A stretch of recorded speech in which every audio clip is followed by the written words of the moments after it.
Our story begins with the meeting of the two friends. Caleb speaks to Joshua, telling him, "Remember when we were spies for Moses?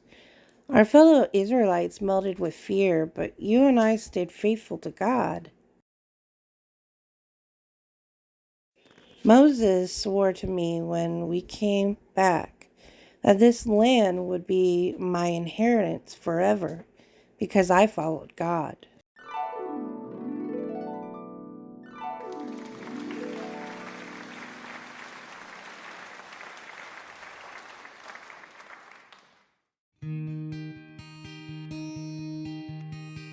That was 45 years ago, and here I am 85 years ago, and God has kept me strong, and I am just as ready for battle as back then.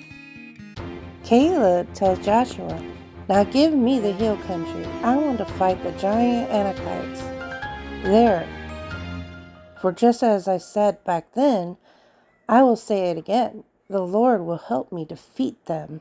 Joshua blessed Caleb, and so Caleb led his brave men march up to the hill country, home of the giant Anakites, whom Israel feared, the ancestors of the great giant Goliath.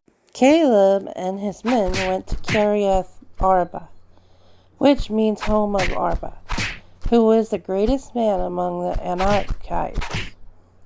With God's help, Caleb is ready to defeat the sons of Anak. Caleb and his valiant warrior attack and defeat the men of Kiriath-Bath and remain at Hebron. Next, they move on to the Kiriath-Sefer. The next battle is at Kiriath-Sefer. Caleb challenged one of his commanders to win the battle. So Caleb's nephew, Othniel, accepts challenge and defeats the men of Kiriath-Sefer. They rename it to Zever. As a reward for winning the battle, Caleb gives his daughter Ashka in marriage to Othniel. So Othniel became Caleb's son-in-law.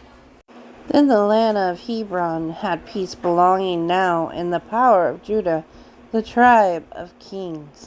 The great warrior Othniel becomes a great leader in the tribe of Judah and goes on to become the first judge of Israel, helping them to drive out Aramites who had enslaved Israel for 8 years after Joshua died due to Israel's disobedience to God. This was the start of Israel's cycle of disobedience, bondage, and deliverance during the time of the judges.